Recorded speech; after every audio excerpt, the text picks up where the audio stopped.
Thank you. I've been teaching art at the University of Kansas for 19 years. And when I first arrived for my interview, on the interviewing committee was a student representative named Jack. And Jack was tall and lanky and had sort of crazy bleached hair and looked somewhat like David Byrne. He was an older student and extremely appealing, very articulate and kind. And I liked him so much. And when I decided to take the job, that makes it sound like there were other jobs offered. I'll just leave it at that. When I decided to take the job, I got to know Jack because he signed up during the first semester of my teaching in my life drawing class. And it was such a new culture for me to live in Kansas. I'd come here from New York City. I'd just learned how to drive. I kept scratching cars in the parking lot. I was being mentored by a foul dragon. And the foul dragon always told me not to trust the students. Don't trust them. Don't listen to their excuses, follow the rules, and that is not my temperament. But I did want to get tenure. I'd seen my own father as a freelance writer, just desperate to make ends meet, and I really wanted a steady job as an artist, so I was conflicted. Anyhow, I looked forward to seeing Jack every few days in my life drawing class, and when a light wouldn't work or when apparatus broke, Jack could always fix it. I remember there was a rope hanging from the ceiling for the models to hang from, and once when a light wasn't working, Jack just shimmied up the rope and fixed it. He told me that he had been raised on a ranch in Hays, Kansas. So for me, he was exotic.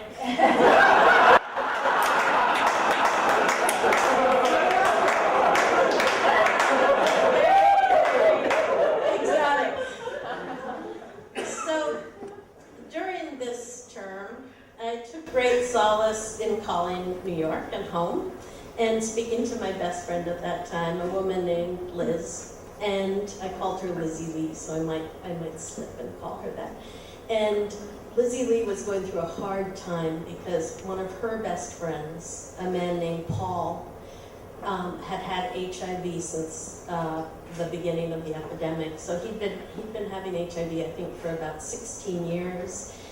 And he'd done well. He had had ACT, I think, but he'd had different experimental medications, and they had actually controlled his HIV, but it had finally added up and given him liver cancer.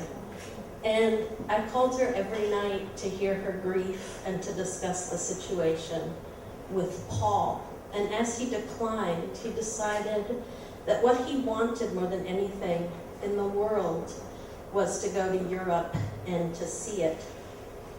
And she was worried about him going, but she was supportive.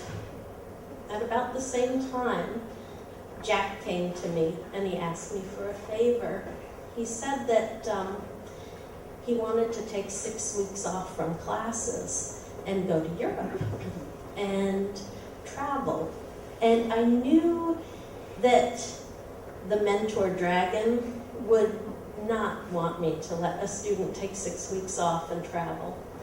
But I heard something in his plea that made me feel tender towards him and made me believe that he should go to Europe. And actually, I do think going to Europe is superior to 6 weeks of just about any class. You'll learn more. So I was in a quandary because I didn't want to be caught, as a new untenured faculty member, but I told Jack to go, and I told him just to keep a sketchbook, and the sketchbook could count for classwork, but I told him to keep it on the down low. It would just be between him and me. So he went, and he sent me photographs of where he was, first Prague and throughout Eastern Europe and into Paris and down into Spain. And I loved his photos, and he hardly kept a sketchbook. And I didn't care. I didn't care at all. Meanwhile, Liz was receiving wonderful photographs from Paul of his trip to Europe. And the more we spoke, the more strange it became that where Paul went, it seemed Jack was there too. Liz would get a photo from Prague, and I would get a photo from Jack from Prague. And eventually, Liz said to me, you know, I'm so glad that his long-term lover could go with him. That, you know, is such a beautiful thing. They've been separated ever since Jack decided to go back to Kansas and go back to school. And I said, Liz, I'm in Kansas. Where do you think I am? She never could keep it straight. Nebraska, Kansas, Iowa, you know, it's all the same. It's where the Republicans dwell.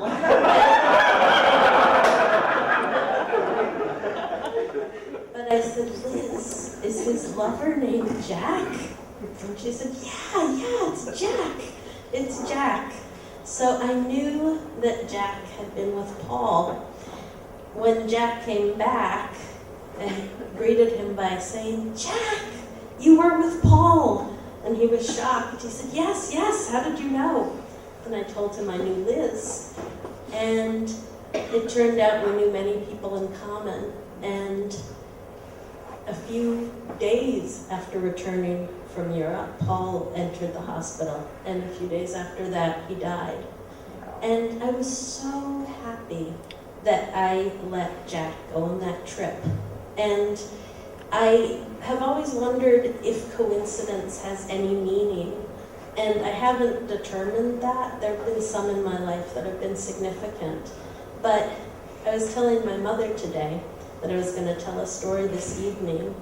And I just put in paperwork, or I will on Monday, complete the application to be promoted to a full professor. And she said, oh, don't tell that story.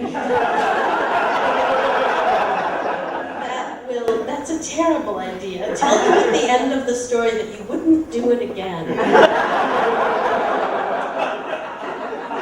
I can't, because I would do it again. And after I let Jack go to Europe, I think I found my voice as a teacher. Thank you.